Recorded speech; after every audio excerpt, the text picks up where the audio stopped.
हरि वन्दे अहं श्रीगुरुं श्रीयुतपदकमलं श्रीगुरुवैष्णवांशतीर्थं शाग्रजातं सहगण रघुनाथं तं सुदिवं सदैतं सवदुतपुरीं सहितं कृष्णचैतन्यदेवं श्रीरामकृष्णपादं सहगण ललिता श्रीसदानुतं ईश्वर प्रसादत भगवत प्रसाद ईश्वर प्रसादत बुद्धिमन्योऽपि व्यास्तवंस्तस्य जशस्तिशून्यं वन्दे गुरुश्री चरणारविन्दं नित्यानन्दनमस्तुभ्यं प्रेमानन्दप्रदायिने करुणाकरुणाशाय जानवापतये नमः आनन्दाय विग्रहाय नावदिपचविसुन्दराय तस्मै श्रीपदाय श्रीचैतन्यचन्द्राय नमः श्री अद्वैतमस्तकं कलियुगकृतये गौरा प्रेम प्रदनाय श्रीशितपतये नमः गदधरामं वन्दे माधवाचार्यनन्दनं माधवास्वरूपं चैतन्यविनारोपिं शिवाशपण्डितं गौराङ्गप्रियपर्षदं ईश्वरकालविनाति गौराङ्गो जयते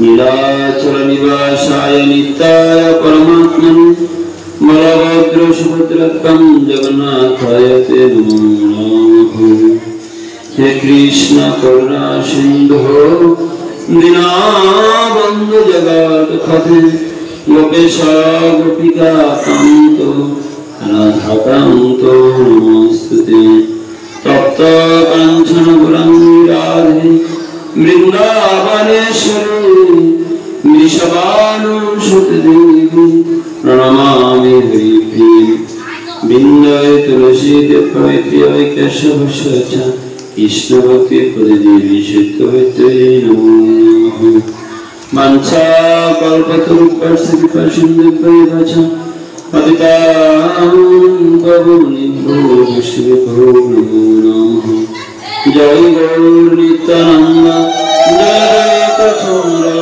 मदारसवैषधि गुरुभक्तवृन्द जय श्री कृष्ण चैतन्य प्रभु नित्यानंद हरे कृष्ण राम सिया गोविंद हरे कृष्ण कृष्ण कृष्ण हरे हरे हरे राम राम राम हरे हरे জানিতে আজকের অনন্ত সুন্দর সন্ধ্যায় মহতী ভাগবতীয় কথারস আস্বাদনে অত্যন্ত গুরুত্বপূর্ণ মানব জীবনের এই মুহূর্তে উপস্থিত শ্রী সজ্জন গৌরভক্ত বৈষ্ণব মণ্ডলী গৌরগত প্রাণ গৌরভক্তবৃন্দের চরণাদায় অনন্ত কোটি প্রণতি। আজকের এই দিনে আমরা যে শ্রী শ্রী রাধা কৃষ্ণ মন্দির রাধারামপুর উপস্থিত সুদীপ সজ্জন গৌরভক্তবৃন্দ, আমরা সনাতন ধর্মাবলম্বী। আমাদের সনাতন ধর্মের মূল কথা হচ্ছে ধর্ম মূলহি ভগবান। ধর্মের মূল হচ্ছে ভগবান। ভগবান হওয়ার জন্য ভগবানের কিছু বিশেষ বৈশিষ্ট্য আছে। সে বৈশিষ্ট্যগুলো আমাদের জানা একান্ত প্রয়োজন। কেননা আমরা জন্মগ্রহণ করেছি, বিভিন্নভাবে ভজন করেছি, মৃত্যু হয়ে যাচ্ছে, কিন্তু প্রকৃতপক্ষে ভগবানকে না জেনেই অনেকে মারা যাচ্ছে। ঠিক এরকম না? আমাদের ভগবানকে আমরা অনেকে না জেনেই কিন্তু মারা যাচ্ছি। তাই আমাদের জানা প্রয়োজন আমাদের প্রকৃত ভগবান কে। সৃষ্টির প্রারম্ভে, অর্থাৎ আমাদের এই জড়জগৎ সৃষ্টির প্রারম্ভ বলতে জড়জগৎ সৃষ্টির কথা বলা হচ্ছে, নিত্যলোক সৃষ্টির কথা বলা হচ্ছে না। নিত্যধাম অর্থাৎ ভগবানের যে বৃন্দাবন ধাম, গোলক বৃন্দাবন ধাম, সে ধাম সৃষ্টির কথা বলা হচ্ছে না। তাহলে কিন্তু সৃষ্টির প্রারম্ভ বলতে কোনটাকে বোঝানো হচ্ছে? অর্থাৎ আমাদের এই পৃথিবী জড়জগৎ সৃষ্টির প্রারম্ভে। এই জড়জগৎ সৃষ্টির প্রারম্ভে পরমেশ্বর ভগবান, অর্থাৎ যাহার নাভিপক্ষ থেকে, বিষ্ণুর নাভিপক্ষ থেকে ব্রহ্মার সৃষ্টি হয়েছিল। সেই বিষ্ণুর নাভিপক্ষ থেকে যে ব্রহ্মার সৃষ্টি হয়েছিল, সে ব্রহ্মা সৃষ্ট হয়ে তিনি নির্গুণ নির্জ্ঞান, তাহার কোনো জ্ঞান নেই, কোনো গুণ নেই, কি করবেন তিনি জানেন না। তিনি ভাবছেন আমি কি করব, আমি কোথা থেকে এলাম, আমার সৃষ্টি কেন হলো, আমার কর্মই বা কি, আমি কি বা করব, এইভাবে তিনি ভাবছেন। এভাবে যখন তিনি চিন্তা করছেন, দীর্ঘদিন তিনি চিন্তা করতে করতে একটি সময় ভগবান জলের মধ্যে শব্দ তরঙ্গ সৃষ্টি করলেন। তপ তপ তপ তপ। ব্রহ্মা ভাবলেন কোন অদৃশ্য শক্তি আমাকে এমন কোন দিক ইঙ্গিত করেছে তপস্যা করার জন্য। তখন তিনি তো কোনো মন্ত্র জানেন না, কেন তিনি তো কিছুই জানেন না, সবেমাত্র সৃষ্টি হয়। কোন একটি শিশু যখন সৃষ্টি হয় তখন সে সজ্ঞান জানে না। ব্রহ্মা একদম সদ্যজাত শিশুর মতো সৃষ্ট হলেন, তিনি জানেন না তিনি কি করবেন। তখন তিনি তাহার দুই চক্ষু বন্ধ করে তিনি ভাবছেন, তাহার হৃদয় মন প্রাণ উজাড় করে দিয়ে, সমস্ত ভক্তি দিয়ে তিনি তাহার সৃষ্টিকর্তা সান্নিধ্য পাওয়ার জন্য তার কথা ভাবতে লাগলেন। এভাবে যখন তিনি হাজার হাজার বছর তপস্যা করতে লাগলেন, অনন্ত কোটি ব্রহ্মাণ্ডের অধীশ্বর চতুর্ভুজধারী শ্রী হরি নারায়ণ তাহার সম্মুখে আবির্ভূত হলেন। শাস্ত্রে বলা হচ্ছে অনাদির আগে গোবিন্দে তিনি আবির্ভূত হলেন। তাই ব্রহ্মা যখন এবার ভগবানের আরাধনা করলেন, অনন্ত হরি ভগবান তাহার সম্মুখে আবির্ভূত হলেন। আবির্ভূত হওয়ার পর ব্রহ্মা কি বলে ভগবানের স্তুতি করলেন তিনি জানেন না। ভগবান তাকে কৃপা করলেন, ব্রহ্মা ভগবানের স্তুতি করতে লাগলেন। স্তুতি করার পর ব্রহ্মা ভগবানকে বললেন, চারটি প্রশ্ন জিজ্ঞাসা করলেন। ভগবান তাকে চারটি প্রশ্নের উত্তর দিলেন। সেই চারটি প্রশ্নের উত্তর পর্যালোচনা করে, গবেষণা করে ব্রহ্মা সর্বশেষ একটি মন্ত্রই বললেন যে ঈশ্বর পরম কৃষ্ণ সচ্চিদানন্দ বিগ্রহ অনাদির আদি গোবিন্দ সর্বকারণ কারণ। অর্থাৎ অনাদির আদি গোবিন্দ ব্যতীত আদিতে কেউ ছিল না এবং কেউ নেই, ভবিষ্যতে কেউ থাকবে না। ব্রহ্মা সব বিচার বিশ্লেষণ করে এক কথা বলতে পারেন, অনাদির আদি গোবিন্দ ব্যতীত আর কেউই চিরস্থায়ী নয়, সবই নশ্বর। তো যেখানে ব্রহ্মা এই চারটি বাক্য, চারটি শ্লোক পড়ে এক সিদ্ধান্তে উপনীত হলেন। আমরা তো অনেক শ্লোক পড়ি, অনেক পাঠ শ্রবণ করি, সারাদিন রাত নাম জপ করি, আমরা কি সবাই এক সিদ্ধান্তে উপনীত হতে পেরেছি? পারেনি। আমরা এখন এক সিদ্ধান্ত উপনীত হতে পারিনি, আমরা জানি না আমাদের ভগবান কে, কেন আমরা দিকভ্রান্ত হয়ে গেছি। তো ব্রহ্মা যেমন অনন্ত কোটি ভগবানকে তিনি জেনে গেছেন, আমাদেরকেও জানতে হবে আমাদের প্রকৃত ভগবান কে। আজকের এই যে মন্দিরটা, এই মন্দিরটার নাম কি? রক্ষাকালী মন্দির। এখানে কিন্তু মায়ের মন্দির, পূজা হওয়ার কথা কার? মায়ের, কিন্তু এখানে রাধা মাধব সেবিত হচ্ছে, জগন্নাথ বলদেব সুভদ্রা মহারানী সেবিত হচ্ছে। কেন? কি প্রয়োজন ছিল? অর্থাৎ ব্রহ্মা যেমন বুঝে গিয়েছেন ভগবান ব্যতীত আর কেউই নেই, তো মা কালী হোক, মা দুর্গা হোক, বাবা লোকনাথ হোক, রামপ্রসাদ হোক, যারই আমরা স্মরণে আশ্রয় আছি না কেন, অনাদিরাদি গোবিন্দ ব্যতীত আমাদের কোনো মুক্তি নেই, কোনো উদ্ধার নেই। তাই যেখানে বাবা লোকনাথের মন্দির আছে সেখানে রাধা মাধবের মন্দিরও আছে, যেখানে মা কালীর মন্দির আছে সেখানে রাধা মাধবের মন্দিরও আছে, ঠিক না? আচ্ছা, এখন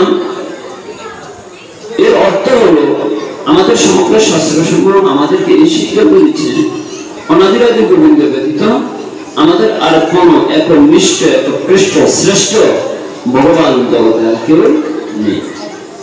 তাহলে যিনি আমাদের সৃষ্টি করেছেন, আমরা বলি আমাদের সৃষ্টিকর্তাকে, আমরা কি বলি? যদি বলি আমাদের সৃষ্টির দেবতাকে, তখন আমরা কি বলি? সৃষ্টির দেবতা ব্রহ্মা। আমাদের পালনকর্তা বিষ্ণু, আমাদের ধ্বংসকর্তা শিব, দেবাদিদেব বলে কি? কিন্তু কথাগুলো সত্য, কিন্তু আমাদের সৃষ্টিকর্তা, সৃষ্টির দেবতা এক নয়। আমাদের সৃষ্টিকর্তা এবং সৃষ্টির দেবতা এক প্রশ্ন নহে, এখানে দুটি প্রশ্ন। তাহলে সৃষ্টিকর্তাকে অনাদিরাদি গোবিন্দ। এখন আজকে পূজা হয়েছে তার নারায়ণ পূজা হয়েছে। এই নারায়ণটা কি? এই নারায়ণ কি অনাদিরাদি গোবিন্দ নাকি অন্য কেউ? সেটা আমাদেরকে আগে বুঝতে হবে। আমাদের কলিযুগে যারা বৈষ্ণবীয় বিধান অনুসরণ করেন, বৈষ্ণব বিধান অনুশীলন করেন, বৈষ্ণব বিধান পালন করেন, অর্থাৎ বৈষ্ণব মধ্যে তাদের জীবনটাকে যাপন করেন, তারা কিন্তু রাধা কৃষ্ণ পঞ্চতত্ত্ব স্মরণ করেন, ভজনা করেন, তারা কিন্তু নারায়ণের ভজনা করেন না, ঠিক না? তাহলে একটা শ্রেণী আছে যারা বৈষ্ণব বিধান মানেন, নারায়ণকে ভজনা করেন, আবার আরেকটা শ্রেণী আছে যারা বৈষ্ণব বিধান মানেন কিন্তু নারায়ণের ভজনা করেন। তাহলে তিন প্রকার শ্রেণী পেলাম আমরা। যারা বৈষ্ণব বিধানে তারা একদম শুদ্ধ সত্ত্বিক পরমেশ্বর ভগবান শ্রীকৃষ্ণকে ভজনা করেন। তাহলে যারা বৈষ্ণব তারা কেন নারায়ণের ভজনা করেন না? কারণটা কি? এখানে খুব গন্ডগোল হচ্ছে, তো গন্ডগোলের মধ্যে আলোচনা করা যায় না। বাচ্চাগুলোকে একটু থামান, বলেছে তো আমাদের সময় অল্প সময়।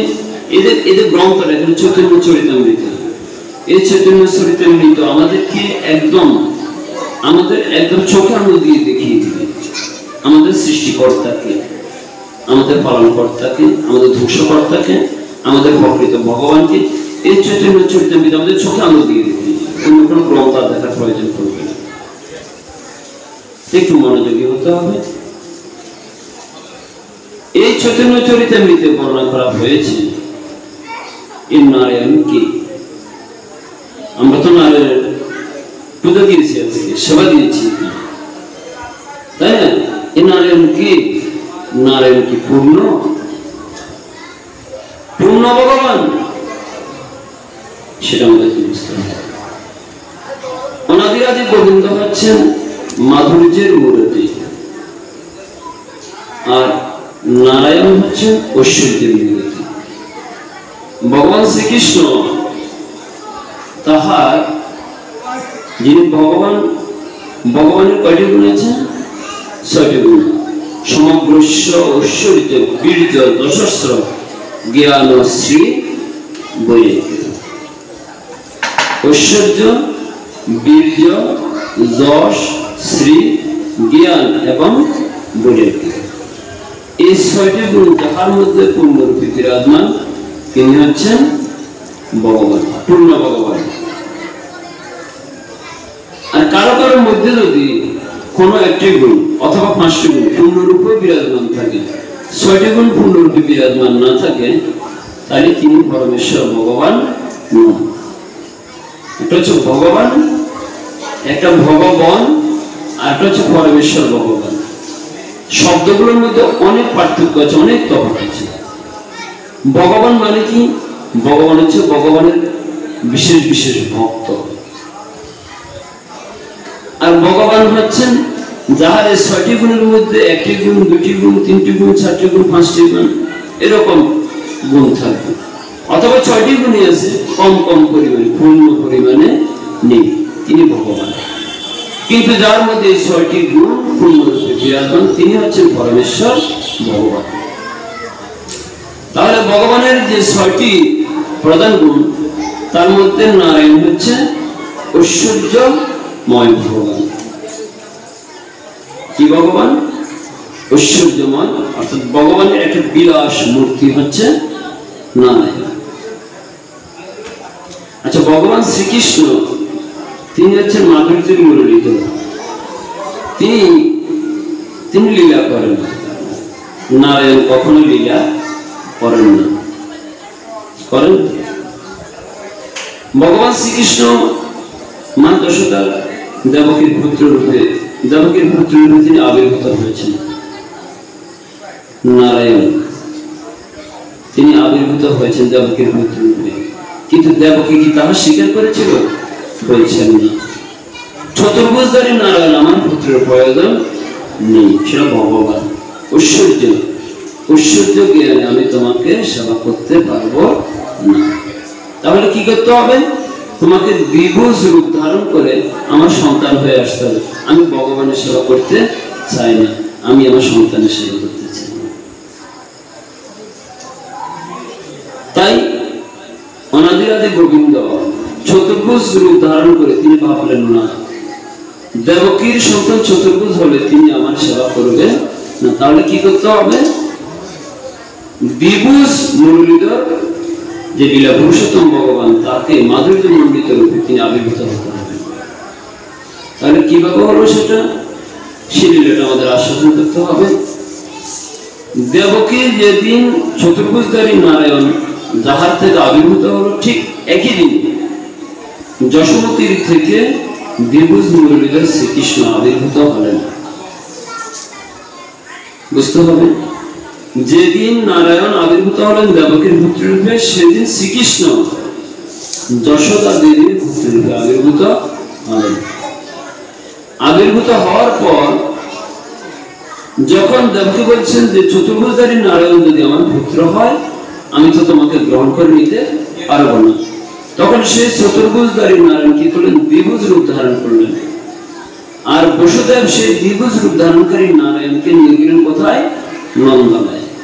যখনই নন্দালয়ে নিয়ে গেলেন, সেই দ্বিভুজ নারায়ণ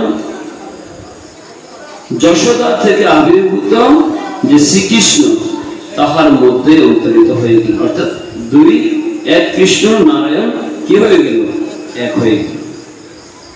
বুঝতে পেরেছেন ততটা? কি আমরা তো মনে করি যে পরমেশ্বর ভগবান শ্রীকৃষ্ণই দেবকীর পুত্র রূপে আবির্ভূত হলেন, কিন্তু ভাগবত ততটা বর্ণনা করা হয়েছে এরকম। এখন আপনাদের সংশয় হতে পারে, তাহলে এতদিন আমরা জানি দেবকীর পুত্র রূপে কৃষ্ণ আবির্ভূত হলেন। হ্যাঁ, নারায়ণ ভগবানের কি বিলাস মূর্তি, অর্থাৎ তাহার এই ক্ষেত্রে বাপটা হচ্ছে ঐশ্বর্য মণ্ডিত। তো ঐশ্বর্য মণ্ডিত হলে তো ভগবান হলে মাতা ভগবানকে সেবা করবেন, তার মনে তো একটা ভয় থাকবে, তিনি ভগবান, আমি কিভাবে সেবা করবো যদি আমার অপরাধ হয়ে যায়।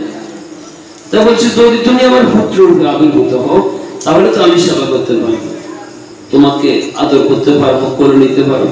এত বড় ভগবানকে আমি করে নেব কিভাবে? এটা কি সম্ভব? সম্ভব না।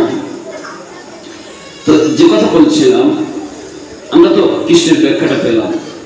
এই চৈতন্য চরিতামৃতে বলা হচ্ছে আমরা যে নারায়ণের পূজা করেছি সেই নারায়ণ আরেক নাম হলো বিষ্ণু, আরেক নাম হলো কি বিষ্ণু। এই বিষ্ণু কতজন?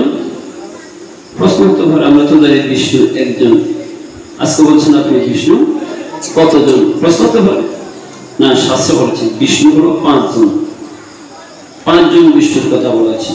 তো সেই শ্লোকটি কি? শঙ্কর্ষণ কারণ দোষাই গর্ভোদশাই সপয়ুক্তিশাই শেষস্য ঈশ অংশ কলা সনিত্যানন্দাক্ষরম শরণম নমস্তু। কি বলা হচ্ছে? শঙ্কর্ষণ কারণ দোষাই গর্ভোদশাই সাই সপয়ুক্তিশাই শেষ অংশ। তাহলে কি কি? শঙ্কর্ষণ বিষ্ণু, এক বিষ্ণু হলেন শঙ্কর্ষণ, এক বিষ্ণু হলেন কারণোদশায় বিষ্ণু, অর্থাৎ যিনি কারণ সাগরে অবস্থান করেছেন। 3 নম্বর বিষ্ণু হলেন গর্ভোদশায়, তিনিও সাগরে অবস্থান করছেন, ক্ষীর সাগরে পয়োদিশায়। তাহলে শঙ্কর্ষণ বিষ্ণু, কারণোদশায় বিষ্ণু, ক্ষীরোদশায় বিষ্ণু মানে অর্থাৎ পয়োদিশায় বিষ্ণু, গর্ভোদশায় বিষ্ণু এবং অনন্ত অর্থাৎ শেষ না। এই 5 প্রকারের বিষ্ণুর কথা শাস্ত্রে বর্ণনা করা হয়েছে। এখন আজকে যে আমরা নারায়ণ পূজা দিয়েছি, এই নারায়ণ তাহলে কোন বিষ্ণু? এই নারায়ণটা কোন বিষ্ণু সেটা জানাটা হচ্ছে আমাদের মুখ্য বিষয়। তাহলে এই যে 5 প্রকার বিষ্ণুর কথা বলা হচ্ছে, এই 5 প্রকার বিষ্ণু কার থেকে? স্বনিত্যানন্দাক্ষরম শরণম নমস্তু।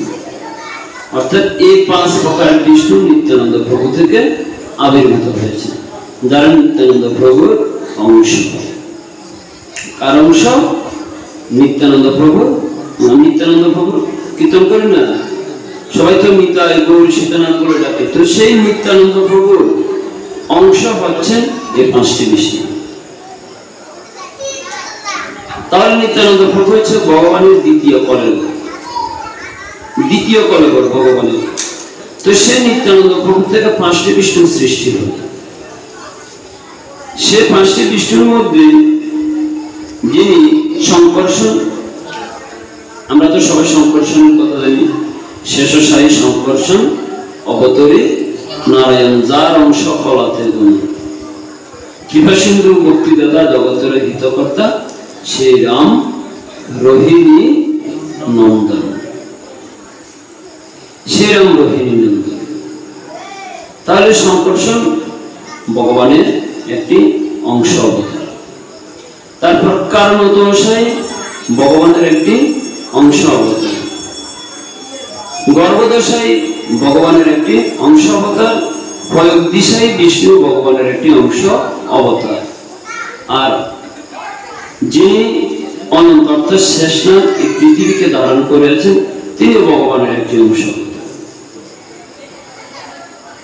এখন এই অংশ অবতারগুলোর মধ্যে এই প্রত্যেকটা অংশ অবতারের আবার ভেঙে ভেঙে বিশ্লেষণ দেওয়া আছে, কোন অংশ অবতার কি গুণ নিয়ে অবস্থান করছে। তো সেটা জানার জন্য আমাদের একটু সময় লাগবে, কিন্তু সে সময়টা আজকে নেই। আমি সংক্ষেপে আপনাদেরকে বলছি যে মূলত যিনি মাই ব্রহ্মাণ্ডে অবস্থিত, সীমার কারণ সমুদ্র অবস্থিত, সে সীমা জলে পরিপূর্ণ অনন্ত পরমেশ্বর ভগবানের 3টি প্রধান শক্তি, তার মধ্যে হলো একটা চিৎ শক্তি, একটা জীব শক্তি, আর একটা হলো মায়া শক্তি। চিৎ শক্তি, জীব শক্তি এবং মায়া শক্তি, এই 3টি শক্তি আবির্ভাবের মধ্যে যারা জীব শক্তি এবং মায়া শক্তি, জীব শক্তি এবং মায়া শক্তি সেটা হচ্ছে আমাদের গর্ভোদশায় বিষ্ণু, সে গর্ভোদশায় বিষ্ণু থেকে সৃষ্টি। অর্থাৎ জড়জগতে যত জীব আছে সকল জীব হচ্ছে গর্ভোদশায় বিষ্ণু থেকে সৃষ্টি। তাহলে আমরা কার থেকে সৃষ্টি? নিত্যানন্দ প্রভুর অংশ যে গর্ভোদকশায় বিষ্ণু, সে গর্ভোদকশায় বিষ্ণু থেকে সকল আত্মা সৃষ্টি হয়েছে। আমরা যে আত্মাগুলো পরমাত্মার একটি অংশ বিশেষ। কার থেকে সৃষ্টি? ভগবানের অংশ থেকে সৃষ্টি, ভগবানের অংশ থেকে সৃষ্টি। পরমেশ্বর ভগবান শ্রীকৃষ্ণের একটি গুণের প্রকাশ হলো নারায়ণ, তিনি একটি অংশ, তিনি ঐশ্বর্যের প্রকাশ। তো ঠিক তেমনি শ্রীমতী রাধারানীর একটি অংশের প্রকাশ হলো শ্রীমতী লক্ষ্মী দেবী। ভগবানের অংশ যেমন নারায়ণ, রাধারানীর অংশ যেমন লক্ষ্মী দেবী। তো লক্ষ্মী নারায়ণ, রাধা কৃষ্ণ। রাধা কৃষ্ণ হচ্ছে পূর্ণ, লক্ষ্মী নারায়ণ হচ্ছে তাদের অংশ সম্ভূত। নারায়ণ অংশ, লক্ষ্মী দেবী অংশ চৈতন্য চরিতামৃতে বর্ণনা করা হয়েছে। কারণ আমরা যারা ভগবানের ভক্ত, যারা বৈষ্ণব ধর্মের অনুসারী, তারা পূর্ণের সেবা করে। যদি পূর্ণের সেবা করা হয়, অংশের সেবা করার কোনো প্রয়োজন নেই। মায়েরা যদি লক্ষ্মী দেবীর সেবা করেন, তো লক্ষ্মী দেবীর কাছে তো ধন সম্পদ নেই, লক্ষ্মী দেবী তার কাছে গিয়ে হাত হতে থাকেন আর রাধারানীর কাছে। তাহলে লক্ষ্মী দেবী হচ্ছে ভায়া, পূর্ণতম হচ্ছেন রাধারানী। তাই যারা রাধারানীর বদনা করেন তাদের আর অংশের সেবা করার প্রয়োজন নেই। যারা রাধারানীর বদনা করেন তাদের আর লক্ষ্মী দেবীর বদনা করার প্রয়োজন পড়ে না। কারণ রাধারানী তো পূর্ণ, যিনি সব দিতে পারেন। রাধারানী যদি সব দিতে পারেন, তাহলে আমাদের লক্ষ্মী দেবীর কাছে চাওয়ার কোনো প্রয়োজন পড়ে না। তো স্বয়ং ভগবান শ্রীকৃষ্ণ যদি সব দিতে পারেন, নারায়ণের কাছে যাওয়ার আমার কোনো প্রয়োজন পড়ে না। তারা বৈষ্ণব ধর্মের অনুসারী, তারা উত্তম বদন করবে, কেননা রাধা কৃষ্ণ হচ্ছেন পূর্ণ, লক্ষ্মী নারায়ণ হচ্ছেন অংশ। আর যারা এই বৈষ্ণব ধর্মের অনুসরণ করেন না, তারা রাধারানী, শ্রীকৃষ্ণ, লক্ষ্মী নারায়ণ মধ্যে তারা পার্থক্য বোঝেন না। তারা মনে করেন নারায়ণ হচ্ছেন পূর্ণ, লক্ষ্মী দেবী হচ্ছে পূর্ণ, লক্ষ্মী দেবীর কাছে চাইলে আমরা সব পেয়ে যাব, অতএব আমাদের আর রাধা কৃষ্ণের বদলে করার কোনো প্রয়োজন পড়ে না। আচ্ছা, মনে করুন একই সাথে আপনি লক্ষ্মী নারায়ণের সেবাও দিলেন, রাধা কৃষ্ণের সেবাও দিলেন, বিষয়টা একটু ব্যতিক্রম হয়ে গেল। আমি একবার লক্ষ্মী দেবীর সেবা করে লক্ষ্মী দেবীর কাছে চাইলাম, আবার রাধারানীর সেবা করে রাধারানীর কাছে চাইলাম, বিষয়টা কেমন হয়ে গেল? অর্থাৎ একই সাথে ঐশ্বর্য, একই সাথে মাধুর্য। যেখানে ঐশ্বর্য সেখানে কখনো মাধুর্য আস্বাদন করা যায় না। তাই আপনি যদি রাধা কৃষ্ণের বদনা করেন, লক্ষ্মী নারায়ণের বদনা করার কোনো প্রয়োজন পড়ে না। আরেকটি কথা জানতে হবে, যেখানে ঐশ্বর্য থাকে সেখানে মাধুর্যকে আস্বাদন করা যায় না। অর্থাৎ যেখানে ঐশ্বর্যের ভূদেরী, সেখানে রাধা কৃষ্ণের বদনা করলে সে ভক্তি লাভ করা যাবে না। এজন্য আমাদেরকে একমুখী বদনা করতে হবে, একমুখী চিন্তা চেতনা সৃষ্টি করতে হবে। আমরা বিভিন্ন মুখী বদনা করি, সব পেতে চাই, সব ধরতে চাই, সব পেতে চাই, সব করতে চাই, কাউকে বাদ দিতে চাই না। এই জন্য আমাদের কোনো কুলই থাকে না, আমরা কোনো কুলেই থাকতে পারি না, আমরা কুলহীন, জাতিহীন। আজকে সনাতন ধর্মের মানুষ বিচ্ছিন্ন হয়ে যাচ্ছে, কেননা তারা এক ভগবানই তাদের চিত্তটাকে অর্পণ করতে পারেনি। এই জন্য আজকে যেমন দেখুন, আজকে এই মন্দিরে মা কালীর ভোগ দিতে হবে। আমাদের এখানে ভোগটা কিন্তু সর্বদেব দেবীগণকে দেওয়া হলো, এখন সে ভোগ আবার কালী দেবীকে দেওয়া হবে। চর্বিত চরবণ মা কালী এখানে বের দিচ্ছে, আবার ওখানে গিয়ে নিজের খাওয়া জিনিস আবার খাবে।